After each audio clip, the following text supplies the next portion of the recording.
무엇인가? 재현아, 논리의 기초가 뭐예요? 하나님께서 사람에게 생각의 능력을 주신 거지. 그쵸? 예, 사유죠, 그쵸? 사유할 수 있는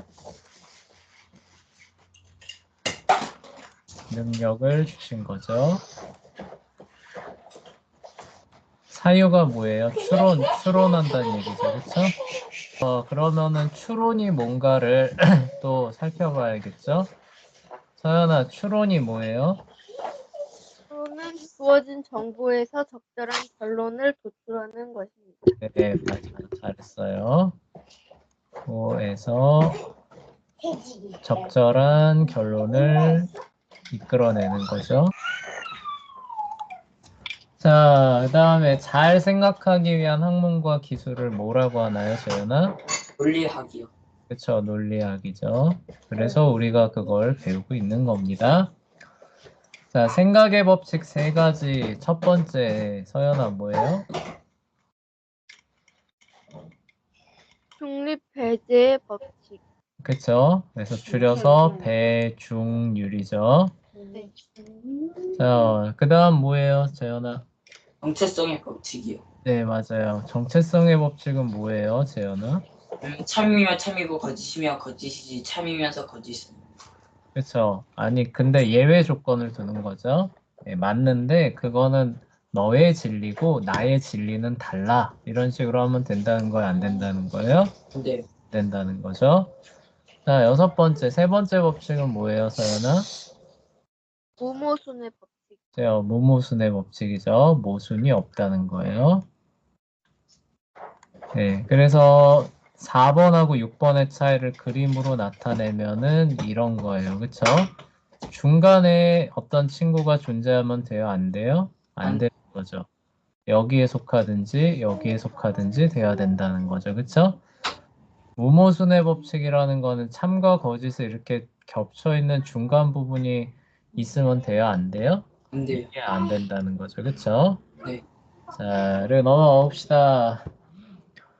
자, 요거 안 했던 건데 그래도 냈죠. 추론 방식을 직접적으로 다루는 논리의 종류는 무엇인가요? 자, 뭔가 뭐예요? 형식력 논리요. 네, 맞아요. 형식 논리예요. 그래서 지금 우리가 하는 거는 비형식 논리예요. 나중에 형식 논리에 대해서도 쭉 해볼 겁니다. 근데 해보시면 알겠지만 거의 수학 아닌가 싶을 거예요. 거의 수학 아닌가? 이거 수학 아닌가 싶을 거라고요. 왜냐면 추론 방식이 이게 진짜 다 이렇게 나와요. 이렇게 공식에 의해서.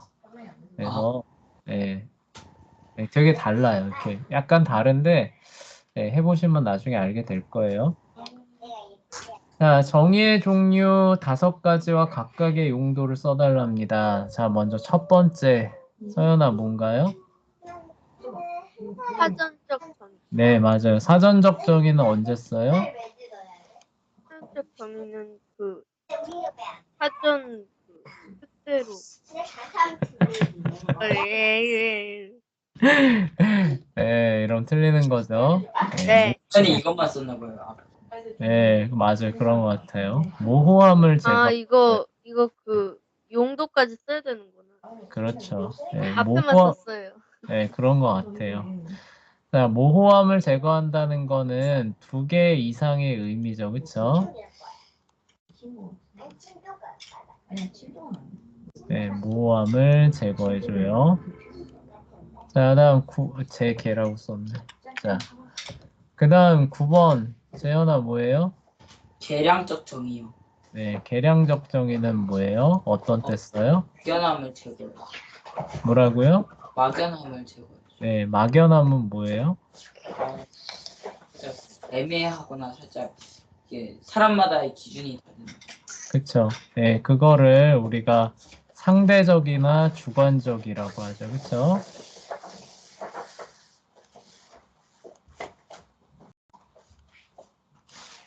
그래서 객관적인 기준을 제시해 주는 거죠. 자, 그 다음은 뭔가요, 서연아? 다음은 약정적 정의. 네, 맞아요. 약정적 정의 언제 써요? 그 새로운 단어 신조어가 네, 맞아요. 네, 신기술이죠. 그쵸? 네. 신기술이나 새로운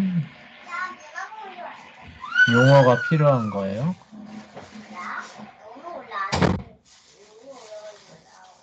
자, 그리고 그다음 재현아, 그다음 뭐예요? 이거 순서대로 제가 안 적었거든요. 네, 뭐가 됐든. 네, 설득적 정의랑. 네, 설득적 정의. 네, 12번이죠. 네, 설득적 정의는 뭐예요? 사람을 설득하기 위한 그런 네, 상대방의 태도죠. 그쵸? 태도에 영향을 줄 목적으로 비슷해. 아니, 발음은 비슷하지. 목적으로 용어를 정의하는 게 그쵸? 설득적 정의죠. 자, 11번 서연아 뭐예요? 이게 이론적 정의죠. 그쵸? 네, 이론적. 맞아요. 이론적 정의는 뭐예요?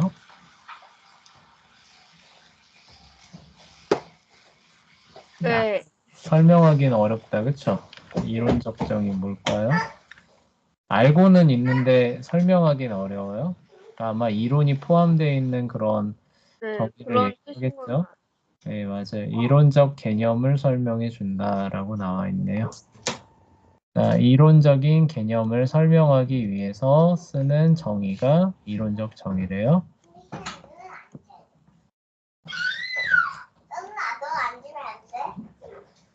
자, 잘했고요. 자, 유종관계의 특징 세 가지입니다. 자, 재현아, 첫 번째 특징이 뭐예요? 상호 배타적.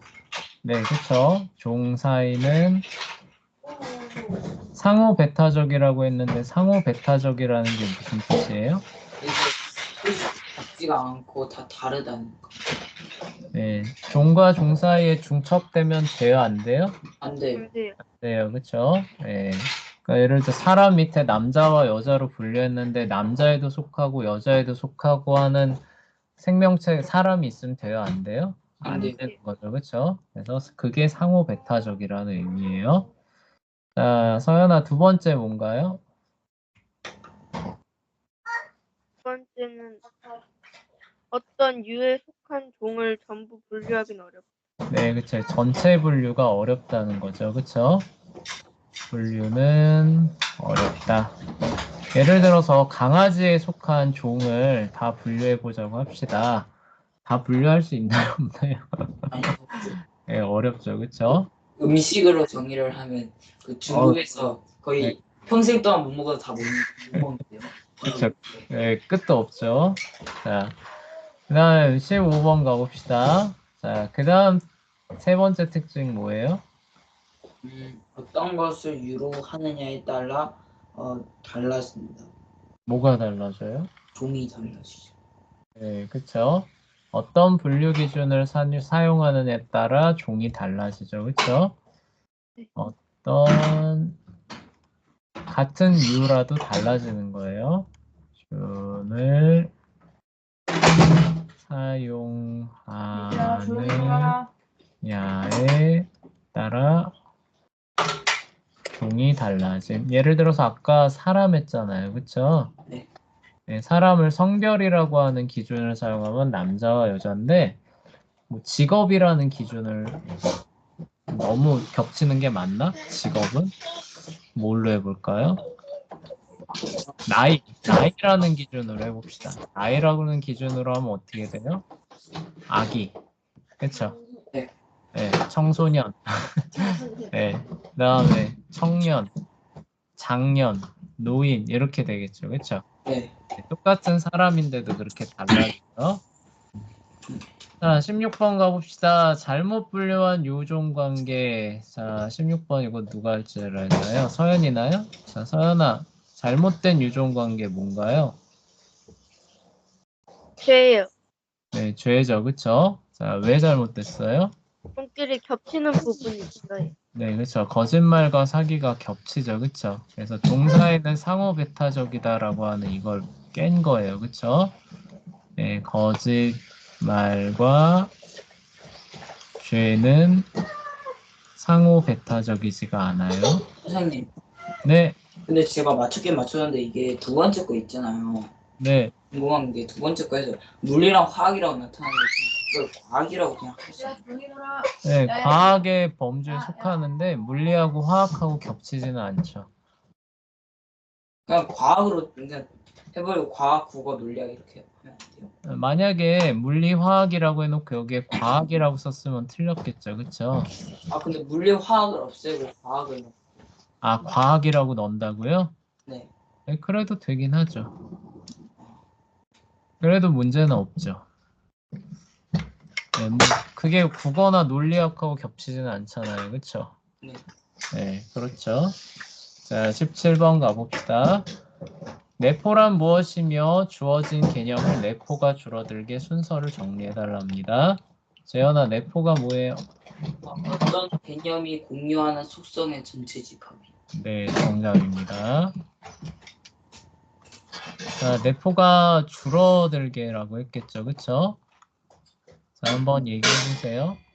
닌텐도 DS 그다음 게임기 장난감 물건이요. 그쵸? 네, 그래서 그런 방식으로 가야겠죠? 다른 거. DS, 그 다음에 게임기죠, 그쵸? 그 다음에 장난감, 그 다음이 물건으로 가야겠죠? 자, 외연의 이 줄어들게 정리해달래요. 일단 외연이 뭔가요? 아, 네, 재현이 왜? 근데 저기서 익스텐션이 그 외연 익스텐션이라고 적혀 있었거든 네, 있잖아요. 네, 근데 저게 그 뭐지? 제가 그 단어 암기하다가 네, 익스텐션이 나왔거든요. 네, 근데 그 뜻이 연장하다고 적혀 있던데. 네, 맞아요. 한자 뜻도 그거예요. 연장할 때 연이 그거예요. 바깥 외자에다가 근데 외연이랑 그거랑 무슨 상관? 무슨 상관이냐고요? 네. 일단 외연이 뜻이 뭐예요? 일단 그거부터 배웁시다. 그걸 자, 서연아, 외연의 뜻이 뭐예요? 유연의 뜻은 해당 개념을 적용할 수 있는 개별 사물 종류의 전체 집합. 그쵸? 네, 해당 개념을 적용할 수 있는 개별 사물의 전체 집합이죠. 그쵸? 네. 사물의 전체 집합이에요. 자, 외연하고 내포를 같이 생각해 봅시다. 내포는 뭐예요? 어떤 속성을 의미하는 거잖아요. 그쵸? 네.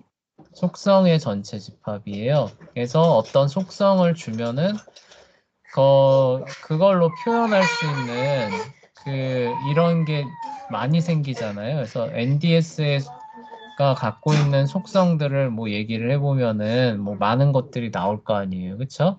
네. 뭐가 있을까요? 하여간 선생님 게임을 안 해서 이런 거 좀 쉽지는 않다. 사연이가 잘할 거. 네, 하여간 이 안에 들어있는 속성들이 이렇게 쭉쭉쭉쭉 나오죠. 그쵸? 네. 네, 외연으로 생각해 보자는 거예요. 외연은 뭐에 해당 개념을 주는 거니까 어떻게 보면 속성을 주는 거죠. 그쵸? 이러이러한 특징을 주는 거예요. 그쵸?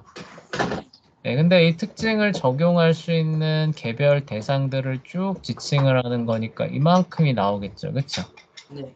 그래서 이게 바깥에 이만큼 적용될 수 있는 요런 녀석이다라고 해서 외연이라고 부르는 거예요. 그리고 그렇습니다. 네, 얼핏 보면 이게 이렇게 꼭 이렇게 늘어나는 것처럼 보이잖아요. 그쵸? 네. 네, 내포는 오히려 어떻게 보여요? 이렇게 있으면은 이 대상을 먼저 주고 대상이 이렇게 있으면 그 안에 이렇게 속성이 있잖아요. 안에 내포되어 있는 속성들이 막 이렇게 보이는 것처럼 보이잖아요. 그쵸? 네. 네, 그래서 이제 영어로 했을 때는 내포는 intention 안에 있는 것처럼 보이니까 그리고 웨어는 이렇게 바깥에 있는 것처럼 보이니까 익스텐션이 되는 거예요. 아, 네, 알겠죠? 네. 자, 별게 없고요. 자, 순서를 정리해 봅시다. 외연이 줄어들게 순서를 정리해 달래요. 그럼 어떻게 해야 될까요, 서연아? 일단 세상, 세상? 국가, 기관, 교육기관, 학교예요. 네, 맞죠. 그쵸? 네, 그렇게 해야 적용될 수 있는 것들이 점점 줄어들죠. 그쵸? 네, 잘했어요. 기관, 교육기관, 그다음에 학교예요.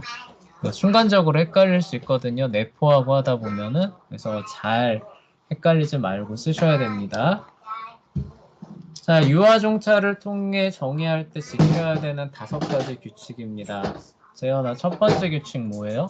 개념의 본질적인 속성을 진술해야 한다. 네, 맞아요. 본질적인 속성을 사용의 정의죠. 자, 이게 무슨 뜻인가요? 그 개념이 가지고 있는 뜻을 본질적인 뜻을 말해요. 그쵸. 그게 본질적인 속성을 사용한다는 얘기잖아요. 그쵸? 자, 그거를 책에는 이렇게 얘기를 하고 있어요. 필수적이라는 말로 바꾸어 쓸 수 있다라고 얘기를 하고 있는데, 그쵸? 반드시 들어가야 하는, 그쵸? 빠지면 안 되는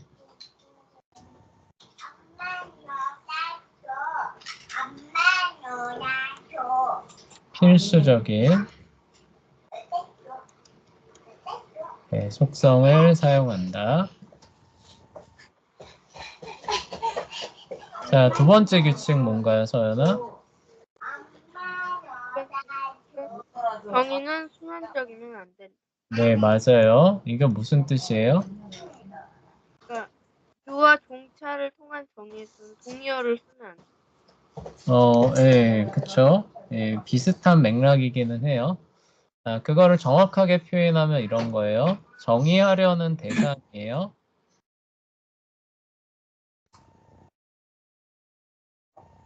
대상으로, 그쵸? 대상을 사용하는 거죠. 다시 얘기하면은 을 사용해. 정의하면 돼요, 안 돼요? 안 되는 거예요. 그쵸? 이런 거를 순환적으로 정의하면 안 된다. 정의해야 될 녀석이 갑자기 정의하는 녀석으로 들어가 있으면은 결국 A는 A다 이렇게 나와 버리는 거잖아요. 그쵸? 네. 이런 식의 정의를 하면 안 된다라는 뜻입니다. 자, 그 다음에 규칙 3번으로 넘어가 봅시다. 이게 뭔가요? 가장 중요한 규칙이죠. 너무 좁거나 넓게 정의하면 안 된다. 그쵸? 너무 넓거나 좁게 정의하면 안 돼요. 이거 무슨 뜻이에요? 다른 것이 끼어들 수 있거나 아니면 그 뜻을 내포하지 못하면 안 된다. 네, 그쵸? 종차가 다른, 그쵸? 포함되면 안 되는 애. 포함하면 안 되는 대상을 포함하면 돼요? 안 돼요? 대상을 포함하면은 안 된다는 거죠. 그쵸? 그리고 포함해야 되는 거예요. 네. 대상을 배제해버려요. 그럼 돼요? 안 돼요? 근데 이거요. 안 된다라는 뜻입니다. 자, 규칙 4번 무슨 뜻인가요, 서연아? 모호하거나 비유하는 말 또는 너무 어려운 말을 사용해 정의하면 안 돼. 네, 그쵸. 모호하거나 비유, 어려운 말 사용하지 말라는 거예요. 이거는 그 말이 그 말이죠. 그쵸? 이걸 다시 설명할 필요는 없는데 부연 설명하면 이런 거예요. 자, 이런 말을 사용하면 어때요?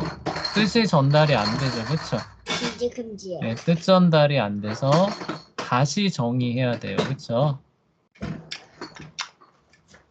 자, 그러니까 정의하는 목적을 달성해야 되는 한 거예요? 못 한 거예요? 못한 거죠. 그래서 하지 말라는 거예요. 자, 규칙 5번으로 가봅시다. 마지막 규칙 뭔가요, 재현아? 최대한 긍정문으로 적어야 돼. 네, 맞아요. 자, 이것도 뭐 이미 나와 있죠. 그쵸? 네. 네, 문으로 정의. 자, 그럼 부정문으로 정의하면은 무슨 의미예요? 부정문을 최대한 사용하지 말고 긍정문으로 사용해야 전달이 편하다. 맞아요. 편하기도 하고, 부정문으로 정의하면은 사람이 한번 다시 안에서 생각해야 되잖아요. 그쵸? 네, 반대 개념을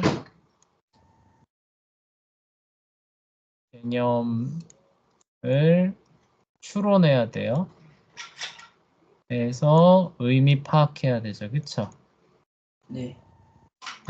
그러니까 사실상 뭐예요? 정의를 다시 하는 셈이 되는 거예요.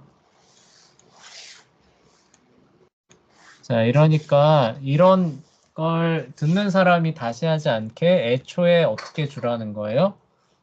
반대 개념을 내가 추론해서 긍정문으로 정의를 해서 줘야 된다는 거죠. 그렇죠? 네.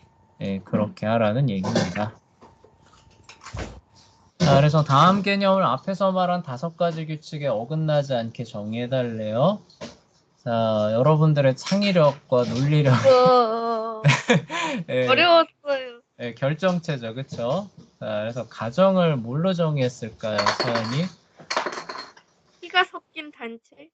뭐라고요? 피가 섞인 단체? 피가 섞인 단체.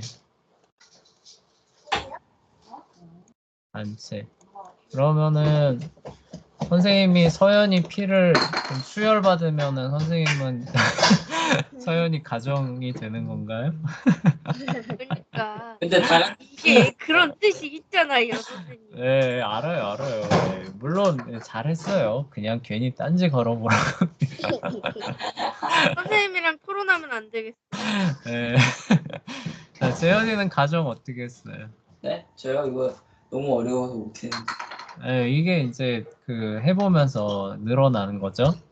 네, 아니 저도 선생님은- 피가 섞였다고 말하려고 했는데 그러면 친척도 포함이 되잖아요. 시작도 가정이지.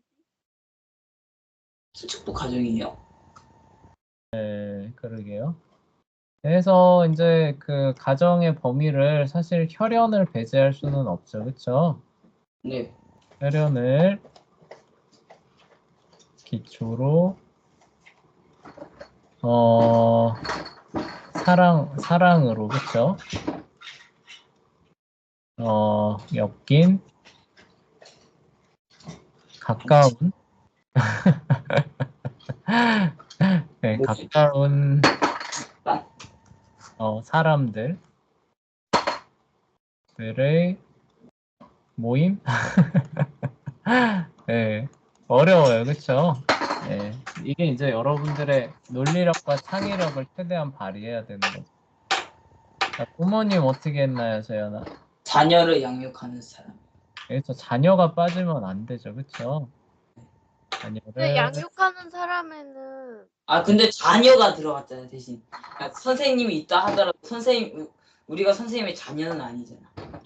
네, 다른 사람이 낳은 자녀를 대신 양육해주는 사람은 보모가 보모 있잖아요, 보모. 그 대신 제대로 안 했구만.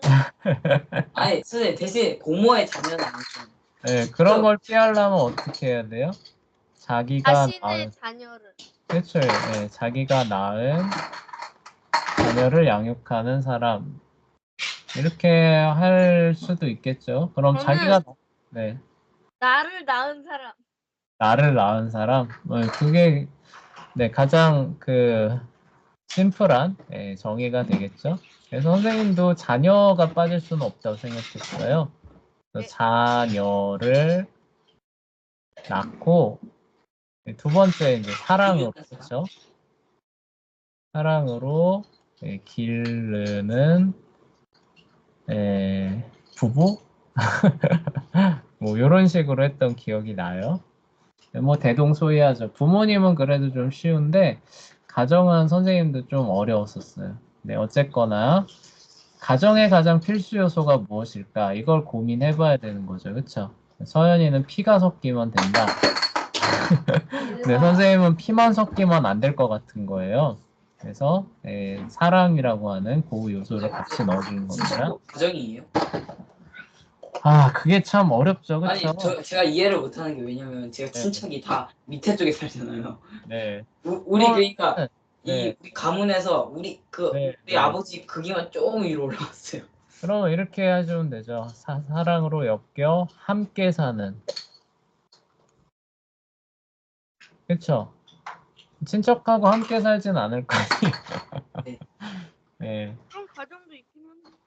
아주 없지는 않겠죠. 그쵸? 대부분 근데 그러면은 친척까지 가정이겠죠, 거기서. 옛날에는 대가족이라 그래가지고 할아버지 할머니도 이렇게 같이 살았잖아요. 그쵸? 네, 그래서 하여간 가정을 어떻게 정의하느냐에 따라서 좀 바뀔 것 같기는 해요. 그쵸? 네, 어쨌거나 네, 그렇게 해주시면 됩니다. 자, 다음 중에 진술이 아닌 문장은 무엇이며 그 이유는 무엇인가? 소연아, 진술이 아닌 문장은 뭐예요? 배우지 않는 공부는 신성을 발전시킨다. 그쵸? 이유가 뭐예요? 넌센스예요. 네, 넌센스죠. 그쵸? 왜 넌센스예요? 배우지 않는 공부라는 건 없어요. 그쵸? 예, 공부를 하는데 어떻게 배우지 않을 수가 있어요. 그쵸? 그래서 의미 전달이 안 돼요. 그쵸? 그래서 참거짓 판달이 자동으로 돼요? 안 돼요? 안 되죠. 그쵸? 그래서 진술이 안 되는 거예요. 네. 선생님 네. 근데 그 네. 역설이라는 게 있잖아요. 네. 그건 그냥 아예 답이 없는 거죠. 역설도 난센스의 한 종류라고 얘기했잖아요. 네. 그건 알고 있는데 그냥 네. 뭐라 해야 되지? 그거에 그냥 명확한 답이 없는 거죠. 뭐라고요? 그냥 그거에 대한 답 같은 건 없는 거죠. 네, 답을 할 수가 없죠. 그래서 너 뭔 말하려는 거야? 거짓말 한다는 거야? 안 한다? 그러면 나 참말인데? 그러면 뭐예요? 참말이야? 그럼 나 거짓말한 건데? 이렇게 되잖아요. 그쵸? 네, 무슨 얘기인지 알죠? 그쵸? 아, 네. 네. 네, 그냥 그러니까 답이 없는 답이 없는. 네, 그러니까 얘가 도대체 뭘 말하려고 하는지가 안 나오죠. 그쵸? 네, 그래서 참거짓도 역시 안 나옵니다. 그러니까 말장난에서 참과 거짓을 판단하기 어렵게 만드는 게 역설이고, 네, 그러기 때문에 난센스에 들어가는 센스, 의미가 없다라는 거죠. 그쵸? 자, 다음 진술의 종류는 무엇입니까? 자, 재현아, 소크라테스는 죽을 것이다. 이거 뭔가요? 자체 진술의 정의지 않을까요? 아닌데요. 소크라테스가 무엇인지 정의되어 있나요? 저는 다릅니다. 네, 서연아, 이거 뭐예요? 의존 진술, 연역 추론. 연역 추론이죠. 그쵸? 네. 연역 추론 깜빡하고 있었어. 연역 추론 있는 줄 모르고. 네, 왜 연역 추론이에요? 왜냐면은 3단 논법으로 알아야 해요.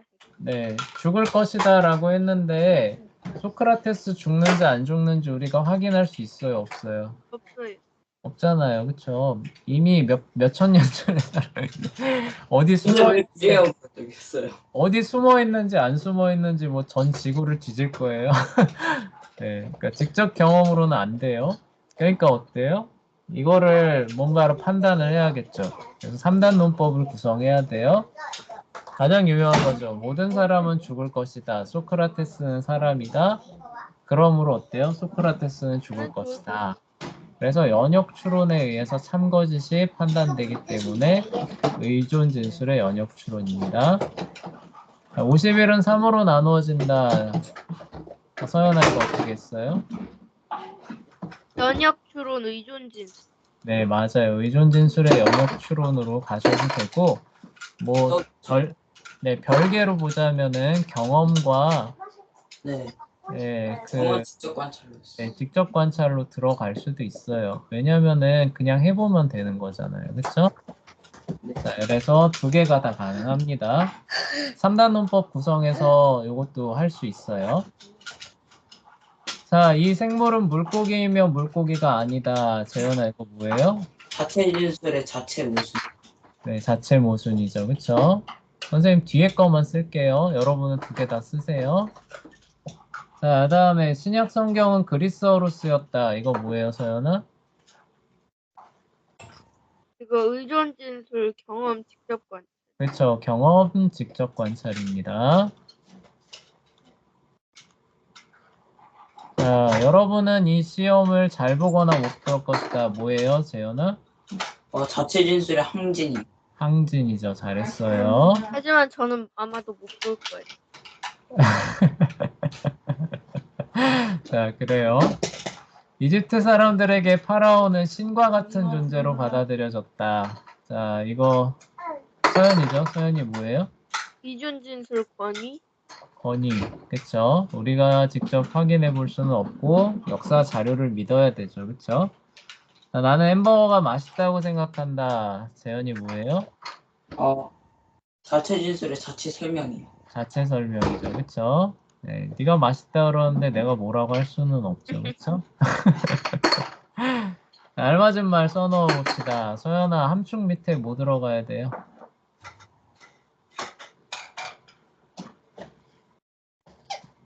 함축 밑에 논리적 동치요. 네, 논리적 동치 들어가야 되죠.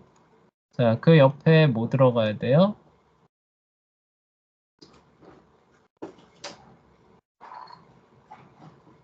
그 옆에 빈칸에 뭐 들어가야 돼요, 소연아? 독립이요. 독립 들어가야 되죠. 그쵸?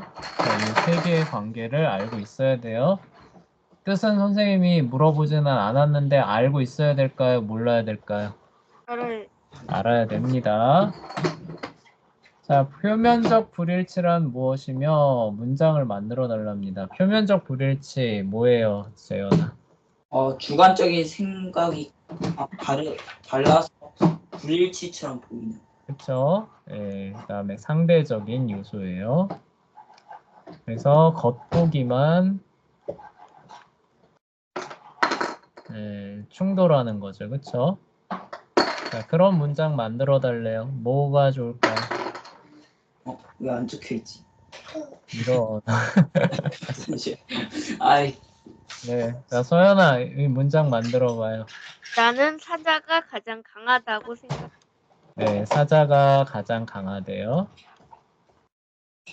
아이고, 선생님 왜 이러냐. 아이고, 강하다고 생각해요. 자, 그럼 B는 어떻게 얘기를 할까요?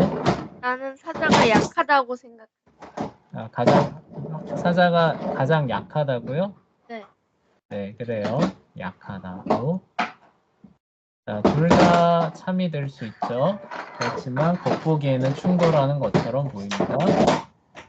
자, 언어적 불일치란 무엇이며 이거 표면적 불일치라고 잘못 썼네.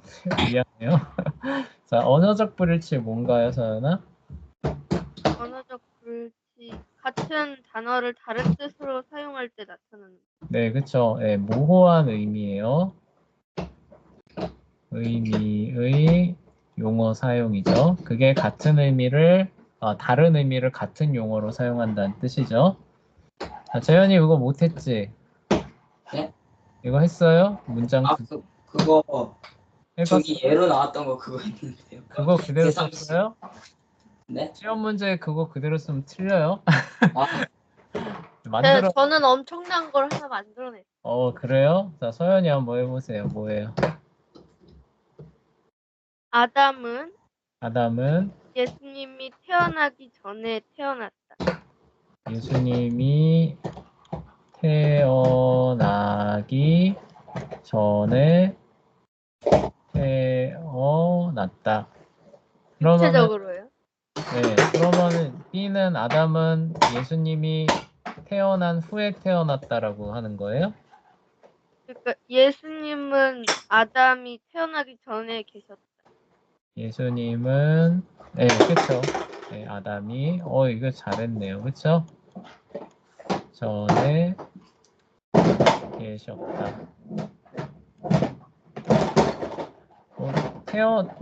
태어났다라고 쓰셔도 돼요. 네, 그러면 의미가 더 충돌하는 것처럼 보이겠죠. 그쵸? 네. 예수님에 대해서 태어났다라고 하는 의미는 뭐예요? 영원 전에, 그쵸?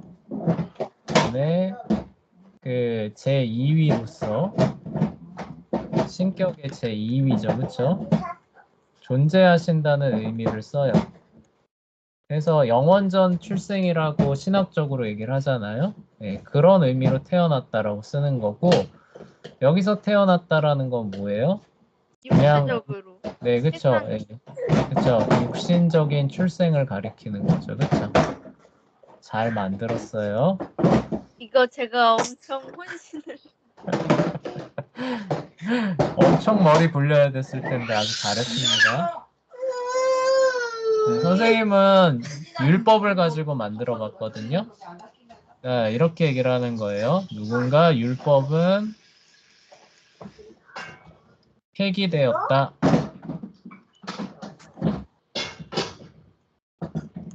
자, 누구는 또 이렇게 말하는 거예요. 율법은 지켜야 한다. 지켜야 한다라기보다는 네, 지켜야 한다라고 얘기를 해야 되겠네요. 그렇죠? 얼핏 보면 충돌되는 것 같죠. 그렇죠? 네. 율법은 폐기됐나요? 되지 않았나요? 아니, 폐기. 네. 일부는 폐기됐죠. 그렇죠? 의식법 같은 건 폐기가 된 거예요. 그러니까 그거를 지킬 필요는 없다는 거고. 그렇죠? 네. 율법은 그렇지만 지켜야 되는 부분 있어요? 없어요? 영적으로 지켜야 되는 부분이 있죠. 그렇죠? 그래서 율법의 의미가 다른 거예요. 여기서는 의식법의 의미로서 쓰는 거고 여기는 뭐예요? 도덕법의 의미로 쓰는 거죠. 예수님. 네. 그러면 혹시 이런 거 예수님은 돌아가셨다, 예수님은 살아계신다 이런 식으로. 좀 그거는 표면적 불일치 아닌가? 주관적이거나 상대적 의미는 아니죠. 표면적 불일치는 그러니까 생각이나 어떤 그 선호를 얘기를 하는 거니까. 그럼 언어적이 맞나요? 네. 언어적도 조금 언어적 불일치로 들어갈 수 있을 것 같아요. 네, 선생님이 깊게 생각해 보지는 않았지만 얼뜻 보면 충돌하는 것 같잖아요. 그렇죠? 돌아가셨다. 예수님은 돌아가셨다. 예수님은 살아계신다. 그렇죠? 네, 두 개가 충돌하는 것 같지만 살아계신다라고 하는 게 부활의 의미로 쓰이는 거잖아요. 그렇죠? 네, 그러면은 충돌하지 않는 게 되니까 언어적 불일치의 한 종류로 생각해 봐도 되겠죠. 그렇죠? 네, 그래서 이 논리학이 이게 진행되다 보면은 여러분들의 창의력과 논리력을 총동원해야 됩니다. 단순히 배우는 거를 아는 것에서 그치는 게 아니라 그래서 유익하고도 어려운 면이 있어요. 그래서 이렇게 잘 점검해봤고요. 이제 시험만 잘 보시면 됩니다. 아, 안 돼요. 자, 수고했어요.